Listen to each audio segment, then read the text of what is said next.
You are listening to the Independent Dealer Podcast with hosts Luke Godwin and Jeff Watson. Hello and welcome to the Independent Dealer Podcast brought to you by Buckeye Dealership Consulting. Luke, we are just right on the verge of convention season. Yeah. My favorite time of the year. I thought tax time was your favorite time of the year. It is also my favorite time of the year. Okay. Depends on what time of the year we're talking about. We're in the middle of tax time, and now we're looking forward to convention season. Yeah. So with that, obviously, you guys know Buy Here, Pay Here United coming up at the end of April 30th, correct? Yep. It's the first at the Bellagio. Yeah, in sunny, beautiful Las Vegas. This beautiful lady, Julie, is going to be presenting. Julie, introduce yourself to the podcast community and tell us why you're here. I mean, talk about a non-connected business or industry, but we have a connection. We do have a connection. So thank you guys for having me. I really appreciate it. I am Julie Holbein. I am the VP of Talent Development for Big Lots. So Big Lots based here in Columbus, Ohio. And my team, we're all about building capabilities for Big Lots, right? So anything from how to run a register, stack a truck, leadership, all those competency, culture things my team is responsible for. So that's what I do. And how I got here is a very interesting story. Former manager of mine at a former employer reached out and said, hey, there's this opportunity. Would you be interested? I was going to do this and I have a conflict and I think you do great and you love this topic, you're passionate. So it was easy to say yes. And it's Las Vegas and it's the Bellagio. I mean, exactly.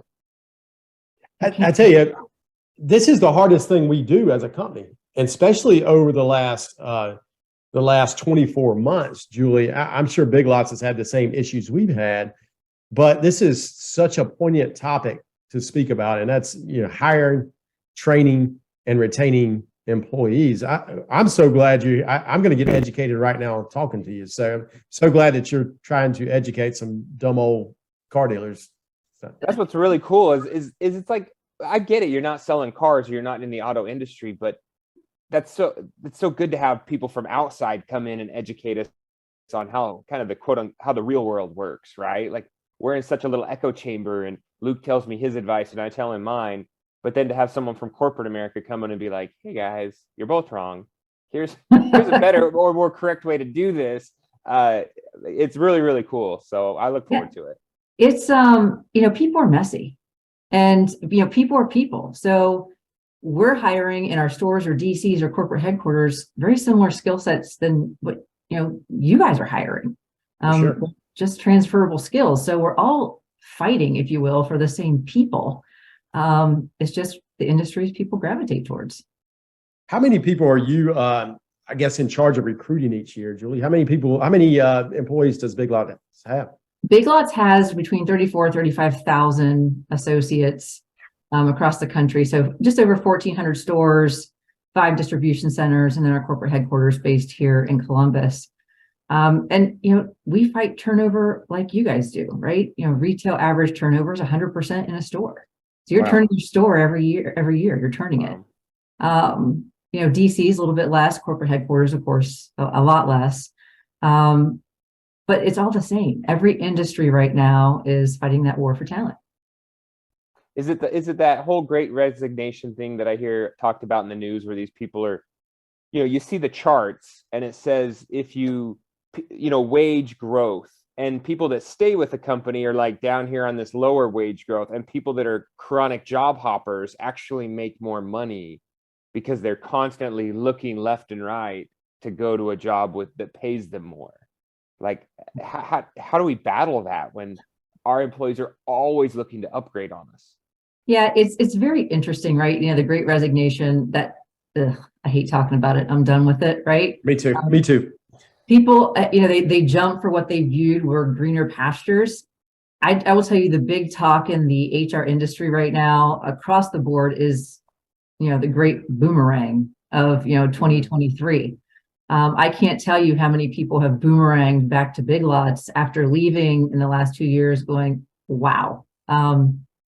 Was pretty good. And that extra, $2,000-$3,000 I got wasn't worth what they, it wasn't worth the culture over there. So that's a Julie, big thing happening. I have a big question about it. I mean, because, maybe it's small business and small thinking people sometimes, and me being one of those, that I feel like I don't like to hire people back when they leave me like that. Is that my pride getting in the way? I mean, well, tell us the correct way to handle that when an employee comes back and wants their job back.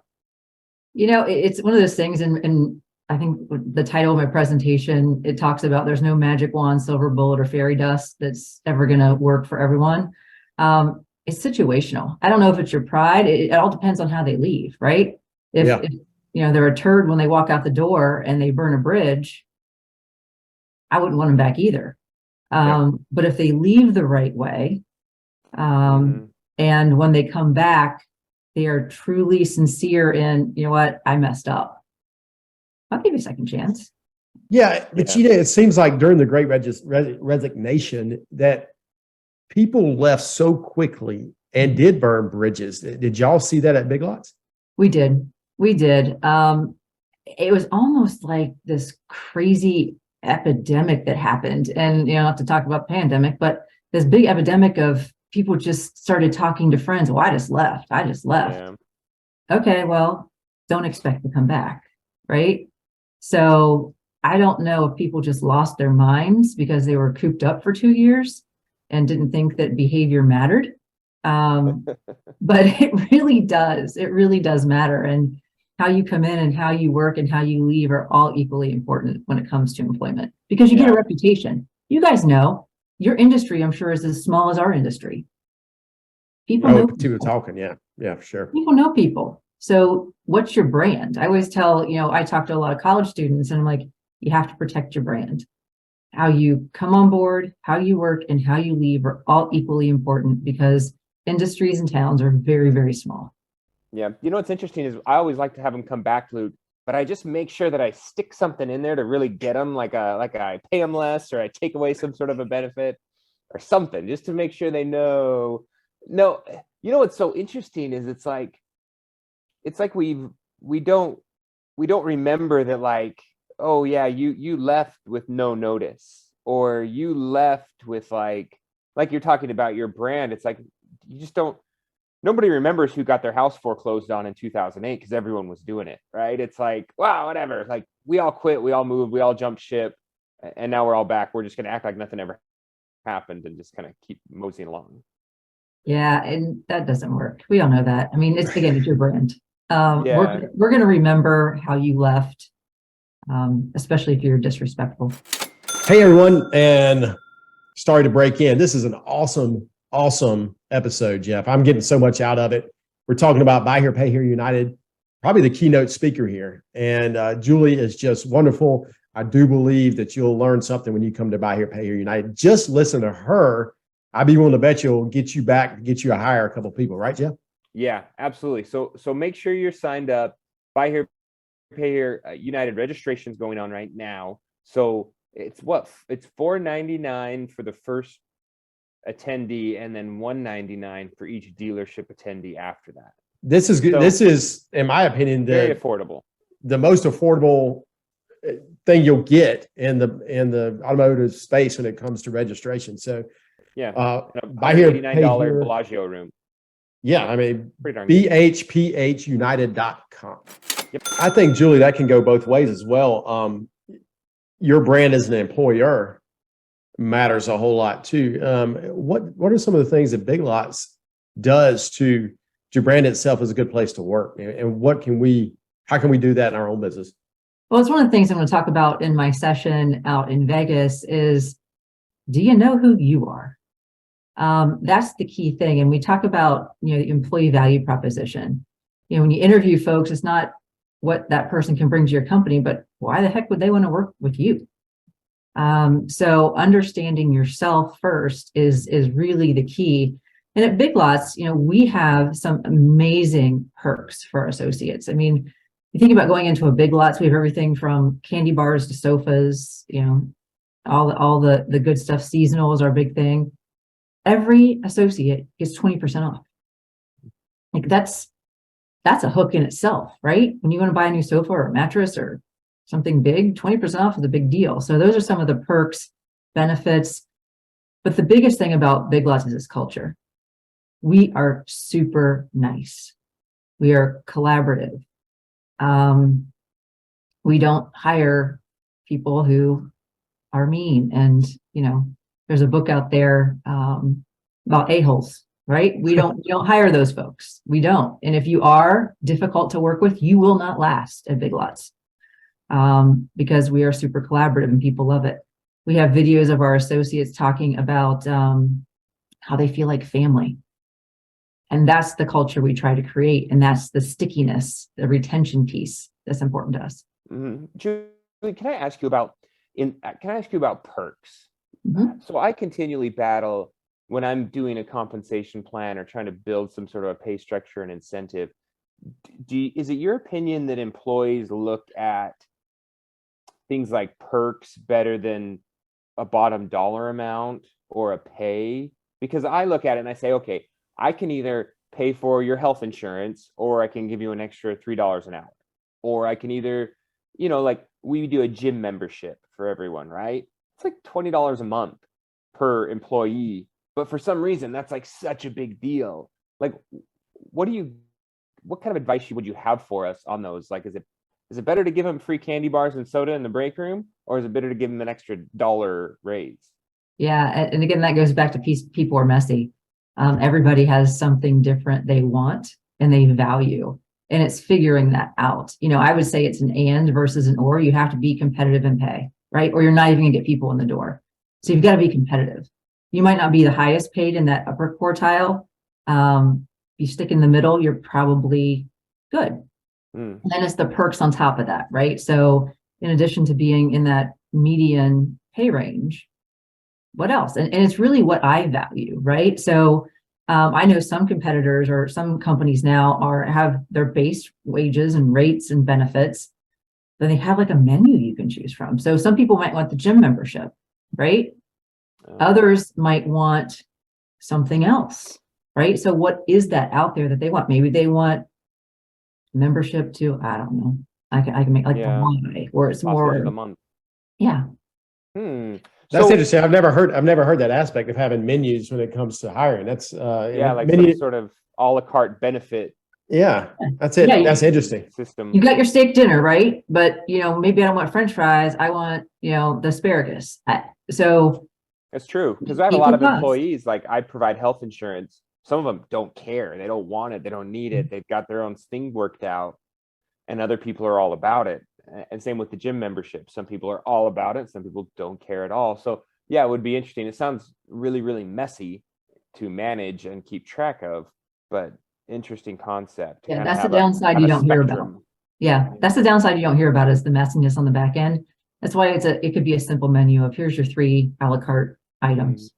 Same question on the lines of like incentives or like special achievements.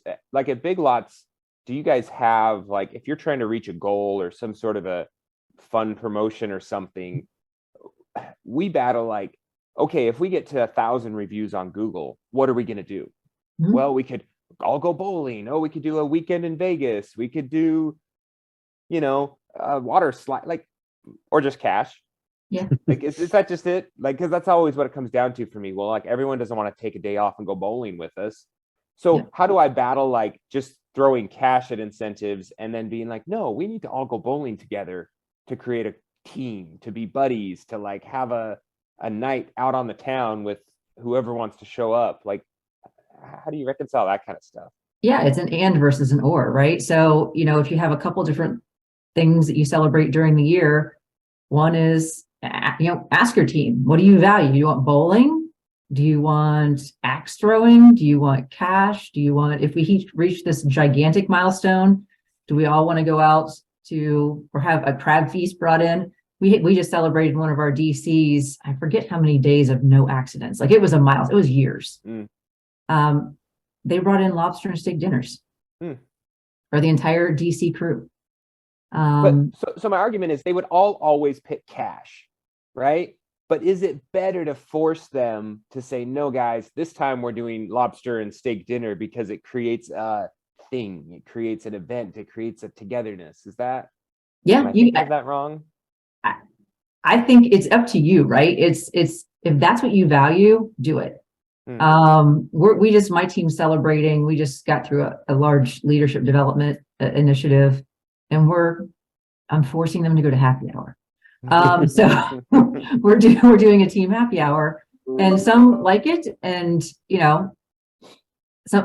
everybody enjoys it, but some would rather have cash. But I don't have that option of giving cash, right? Like I can't say, payroll, can we pay everybody else, extra $100, a week for this? No, I can't do it. So we're doing happy hour.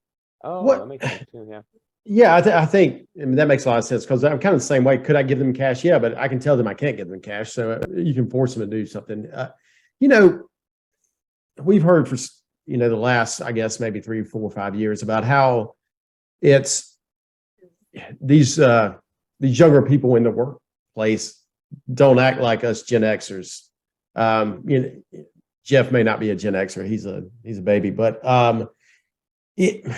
what does Big Lots see when it comes to hiring millennials and Zers and all these people who maybe don't like to work as much? How is Big Lots battling that? Because I know I'm battling hiring those folks. Well, it's interesting. That's one of the big components I'm going to be talking about in Vegas is what do these new Gen Z and millennials want? And I'll give you one little tip, and I can't give everything away. But purpose is important to them. And what I mean by that is they want to feel like they're a part of something and that they're giving back. And so one of the things that Big Lots is known for is its philanthropy. So we have 2 paid days off a year to all associates to go volunteer and do something like that. So we are big into philanthropy, and that fills their purpose bucket. If you're sitting in finance every day and putting numbers in a spreadsheet, I mean, you might feel a great sense of purpose, and that I would rather stick a fork in my eye. But they're filled their cup up with, maybe they're volunteering at the animal shelter, or maybe they're doing, Pelotonia. We are big into philanthropy, and that fills that purpose bucket. So from a millennial and Gen Z, when you look at your dealerships, what do you do for your community? What are you offering them as part of that employee value proposition, right? Why would you want to work for us? We are big at supporting, education in our community. So when you join us, we go volunteer at the schools, or we do this. So it's something to think about, right? Because that will attract those younger generations. And how do you, and I guess doing that over and over again makes them stay, or is there anything special that makes that group of individuals want to stick around to have a career? Yeah, it's a cocktail. It's not just that, right? And I'm not going to go too much in detail because I'll give it away. But there's a cocktail out there for the younger generation. They have 4 key things that they really, really want from an employer.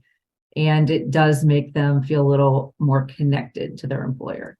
So purpose is one. It's really important to them, more than any other generation that's out there. Speaking of BHPHunited.com and all the sponsors for that, Primalin is a sponsor of ours, Jeff. Primalin is one of the original organizers of the Buy Here, Pay Here United and the summit. Paxton has got a speech or a talk when he's out there in Vegas on Monday. Primalin helps dealers. They've been helping dealers for years. And it's not just about loaning them money. It's about getting everything straight so they can get to a finance company, because a lot of people grow so fast, they don't know what's going on, right? Yeah. And it's part of also, like, when you come to these things, you're able to have those conversations one-on-one with the guys. I know that fellas at Primalin will talk to anyone. They will chat your ear off all weekend long and tell you and advise you on everything you need to know to make sure you get your financials in line now, so that if you do need capital, or if you do want to buy the land that your building sits on, you can go to a company like them and have your ducks in a row, make the process quicker, easier, simpler. For sure. Back to the episode. So it's interesting when you say purpose, I always thought that in purpose, like it had to be internal to my company. Like I had to somehow convince them that us selling vehicles is some sort of a greater calling and purpose, and you're helping people be mobile, right?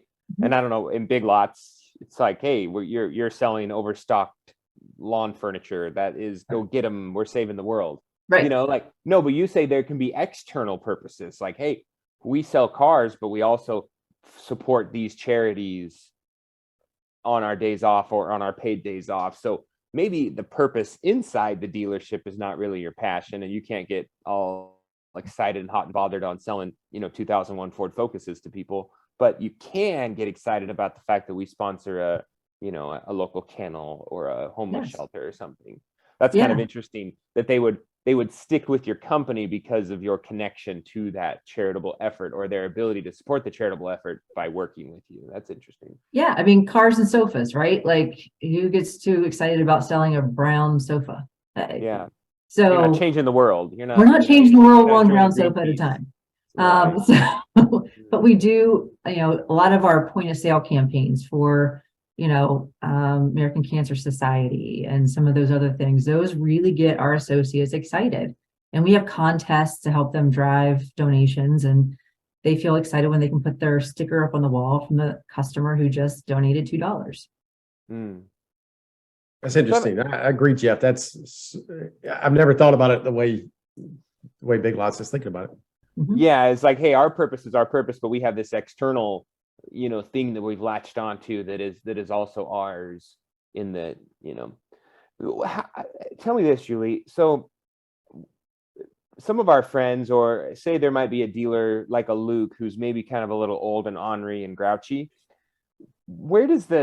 How does a guy like that create a culture? That is a massive coffee mug. Is that a Big Lots mug? It's Ohio University, and some days it's not big enough, but it's the size of her head if you're watching this on YouTube. So, but I get like the culture, right? Like, oh, it's fun. We're young. We're all having a great time. Everyone loves each other, and we're this big happy family. What if you have like grumpy Uncle Luke hanging out at the dealership, and he can't create that anymore? He's not there anymore. Like, how do you get that kind of? Is it just like catching lightning in a bottle? Like, you just have to have the right group of people at the right time to like really enjoy coming to work? I think Luke and I would get along well. I'm, can be grumpy some days.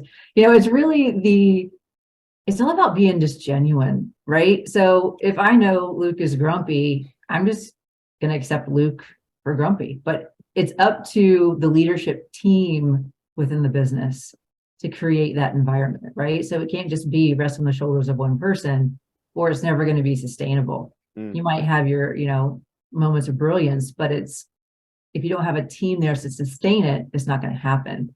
So when I think of my team, I have some great managers on my team, and where I lack in the, sometimes empathy and dealing with the younger generations, I have people who complement me on my team.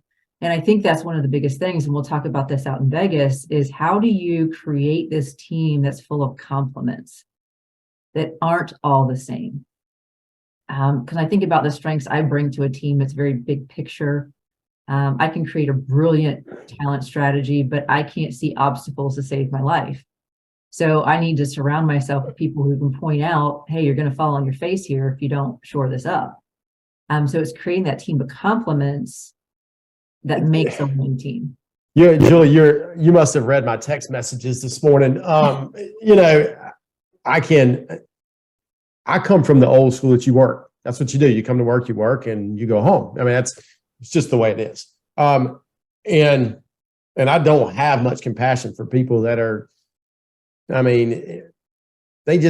people who don't have backbones, and people who don't see the value in hard work, and people who whine about things. That doesn't work for me. So I sent a text this morning, and luckily I've built this team that you're talking about, Julie, of, people, my leadership team. And I sent a text to the leadership team that said, I'm done with X employee. I just said, I'm done. And then I start getting pushback from the team. Hold on. You might be done, but you don't understand this person's situation, this, that, and the other. And if you live in an echo chamber, your employees don't stick around, right? Right. And so I got some pushback, and then I got some more pushback. So I guess I am not done with this employee, but it took me 20 minutes of talking to my employees, realized that I wasn't seeing everything. Yeah. So important. And it's hard to build that in small businesses. It's probably a lot easier to build that at Big Lots, right? Every team is small though. So if you think about Big Lots, we are a bunch of small businesses, bunch of small teams that come together, but those teams have to work together. So, just like in just HR alone, I have one small segment of the human resources team at Big Lots. There's our associate relations, there's comp and bennies and those types of things. So every team has to work together, but then the leaders, like you said, your leadership team, my peers and I, we get along amazingly. So it does allow that opportunity for that different point of view. One of the most powerful questions, because Luke, I think we're like, I don't know, brother and sister from a different world. But the best question I've ever learned is help me understand. So when I have somebody who I'm at wit's end, and like you, I'm done. The most powerful question that I would ask a leadership team or someone who may be working is help me understand why they are doing X or why this happened, or because then you surface other things. And if you can't say it sarcastically, it's got to be genuine. Hey, help me understand. I really want to understand, why this is going on. You'll get many more points of view, which could tweak your. And that is such a powerful question in our business, even relating to our customers, because a lot of times we deal with customers who they don't have perfect credit. They have bad credit, right? And they make decisions that we cannot understand. And so all the dealers out there listening that are in the buy here, pay here, and you have a collector or multiple collectors on your staff, that is a question that your collector should be asking multiple times a day. Help me understand your situation. Help me understand how we can help you. I have short patience with employees when it comes to that, but I'm glad you brought that up, because it's, how many accounts have I saved, in my 30 years by asking that question? It really matters. Yep. And employees are the same way, right? They all have different situations. And so really just diving in a little bit to their situation can maybe help you change your point of view. Yeah. I think it's interesting, Julie, when you say that, the corporate level, Luke, almost seems harder with teams because Julie doesn't always get to pick her peers. She doesn't get to pick, she might, because she's the one actually picking people to be there. But a lot of people in those corporate teams, like, you're just thrown together and it's like, you got to figure it out, whereas with Luke, like, Luke literally picks his team. Like, yeah, if you decided you really didn't like that employee and you were done with them, you would say, hey guys, appreciate your input. Please give them their 2 weeks, notice, like, or show them out the door at 5 o'clock today. Like, you can literally pick your team. So I think that's one thing that we need to remember too. And I always say this when I interview potential hires is we spend more time with each other than we do our own family, right? I'm literally interacting with, my main office area almost more than I interact with my own kids, because I'm there 8, 9, 10 hours a day. So it's so important that you get along. It's so important that you have people that you enjoy being around, in my opinion. And I don't want to come to work like dreading an interaction with somebody, especially when I'm the boss. Like, I don't need to come to work and have to interact with this person on my team that is maybe annoying, awkward, odd, creepy, whatever it might be, like not functioning, or I'm like frustrated with them. Like, just switch. Yeah. And maybe that's my question too, Julie. And we've said this before, and I've asked Luke this, is like, during that whole thing, or even right now, our employees will leave us over $1 an hour, right? They will literally no call, no show, or text us and be like, hey, I'm out, peace out, later, I'm going to work over here, for like $1 an hour. But what happens when we want to upgrade our talent? Like, what happens when we go like, hey, you're a really great employee, but guess what? Susan here is even better, so you're out. Hey, just one more time. Buckeye Dealership Consulting. you guys know, title sponsor of our podcast and always behind the Buy Here, Pay Here industry, and one of the key organizers of Buy Here, Pay Here United, where we're going to see Julie. So if you haven't already got your reinsurance set up, your PSI, VSI, everything, you do it now. Come out to Buy Here, Pay Here United, sit down with the guys at Buckeye and make a game plan. It's about building wealth, and it's about building that cushion for these rainy days that are ahead, because our industry, we got a bunch of good stuff coming up, but let me tell you this, rainy days do come. Having that cushion of your reinsurance money has helped all of us when we needed it. I had this discussion this morning with our leadership team, and I said, why is it, because I go for this person's job, I said, start advertising that job. And Julie, I'd like to hear how Big Lots does this, because it's so poignant for me this morning. Why is it so bad that as an employer, I start advertising jobs, but our employees can shop for jobs all day? How do y'all deal with that at Big Lots? So let's go to the exit question. So the talent, upgrading talent, we focus internally, right? We look, are they in the right job, first of all? Right. Because we all have our strengths and what gives us energy. And if they're not performing at a peak, the question is, why not? Is it because their strengths are better somewhere else? Do you have them in sales and they should be in service? Or do you have them in one role where they might do exceptionally well in another? That's the first place I look, right? So is there another role within the organization that would help them excel? That superstar that you're talking about, Susie, right? Susie superstar, can she help train this person? Maybe give her energy, because she gets now to mentor and train someone.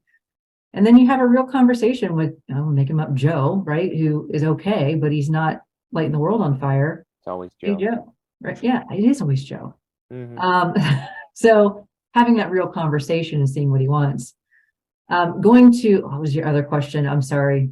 Advertising jobs. Advertising. An active ad listing when like your salesman's sitting right there and you're posting the ad. They're like, I can see that. I see what jobs are available. And this guy just walked in and asked about the sales position, and my salesman's right there. It's like, hey boss, what sales position's open?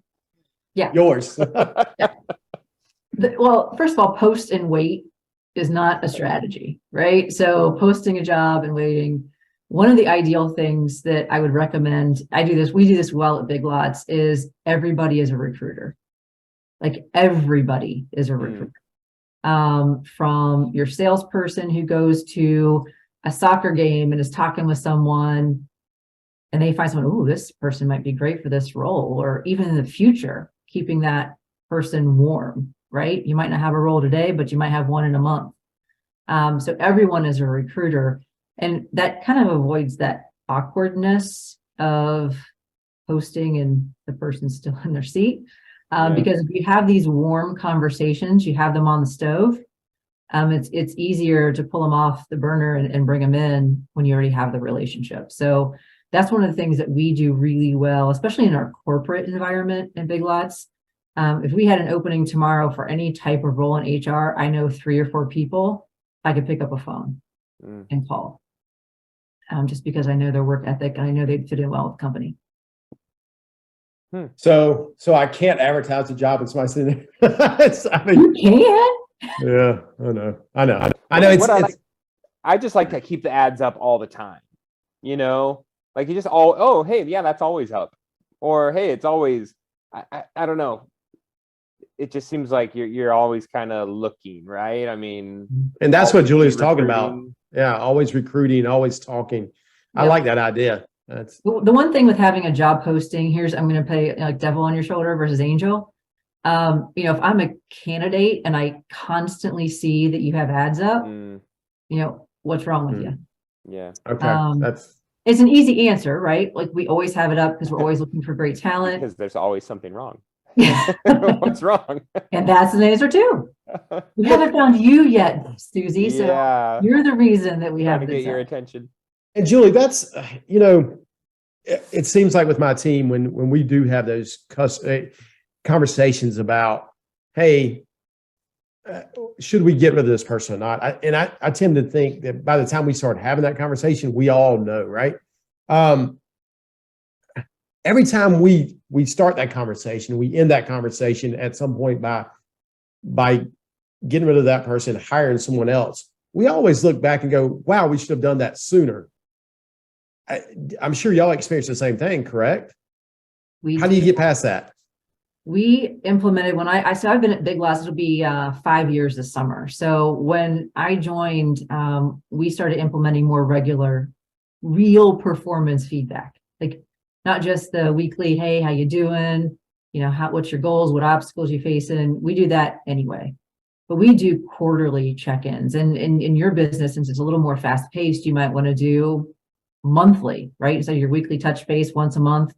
Let's talk about performance. Let's talk about where I see you're doing well. Let's talk about where I need, a little more development in this area, or you're lagging behind. So it's really focused on performance. It's not just how you doing, those types of things.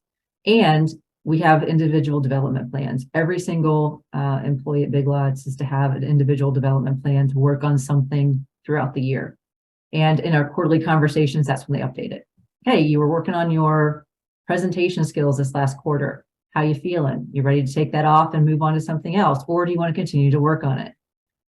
So we have regular touch bases on performance and development, not just daily tactical stuff. I think if dealers take away anything, individual development plan sounds like just something that super easy to put together and talk to that person about. Because we're small mom and pops, a lot of us. We look how many cars they sell last month, and that's about it, right?